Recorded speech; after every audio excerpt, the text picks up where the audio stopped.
passiert? Bist du okay? Er schleimte mich voll.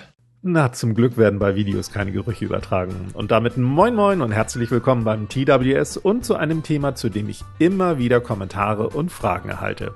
Speziell unter Tutorials, in denen mit natürlichen Materialien gebastelt wird oder ich Fundstücke aus der Natur verwende. Dann lese ich oft: Zerbröselt das nicht mit der Zeit? Wie schaut's mit Schimmelbildung aus? Oder salopp ausgedrückt: Gammelt das nicht? Daher mal ein kleiner Exkurs in Sachen Gammel- und Materialkunde und versiegelnde Haltbarkeit. Zunächst sollte man wissen, dass, wenn etwas gammelt, eine Art von Zersetzung stattfindet. Ein gutes Beispiel dafür ist ein Komposthaufen. Dort arbeiten abertausende Mikroorganismen rund um die Uhr, um den dortigen Bioabfall zu zersetzen.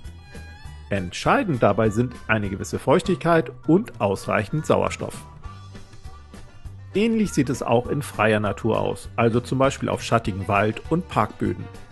Herabgefallene Äste, abgeplatzte Baumrinde und gefallenes Laub bilden auf dem Boden eine lockere Schicht, in der die Mikroorganismen ebenfalls ihrem Zersetzungsjob nachgehen können.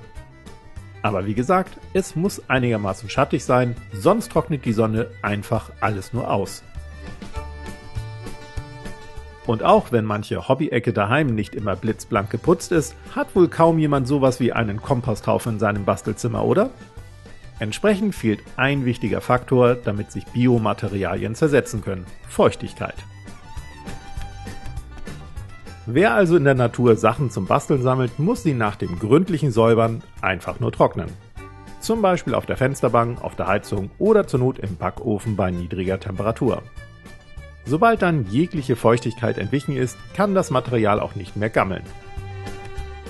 Das Einzige, was passieren kann, ist, dass das Fundstück spröde wird und leichter zerbricht. Aber wie schaut's mit Schädlingen aus? Auch Kleinstkrabbeltiere benötigen in der Regel ein gewisses Maß an Feuchtigkeit, um über die Runden zu kommen. Entsprechend kommen sie beim Trocknen meist von selbst aus dem Material gekrochen.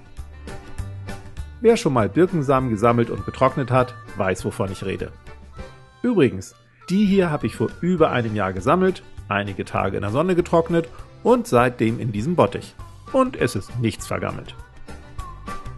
Und werden natürliche Materialien dann irgendwann verbastelt, erfolgt durch die Bemalung ja auch noch eine Versiegelung. Ganz besonders, wenn zum Beispiel Holzleim mit in die Farbe gemischt oder abschließend Lack aufgetragen wird. Dann kann auch nachträglich keine Feuchtigkeit mehr ins Material eindringen. Also, wenn beim Spaziergang nicht unbedingt ein halb zersetzter Ast mit nach Hause muss, in dem sich bereits Schädlingskolonien eingenistet und Mikroorganismen ein Dauerwettessen liefern, sind Fundstücke aus der Natur aus meiner Sicht unbedenkliche und damit prima Bastelmaterialien. Einfach den Kram gründlich säubern, einige Tage komplett durchtrocknen lassen und gut ist.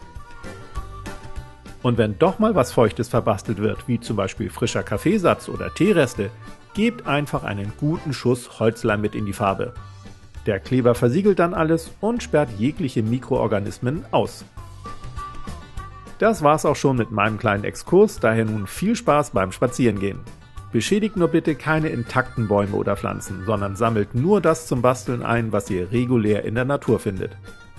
Nochmals viel Spaß, ich mache derweil diesen Burschen sauber und lasse ihn trocknen. Wir sehen uns nächsten Freitag. Bis dann.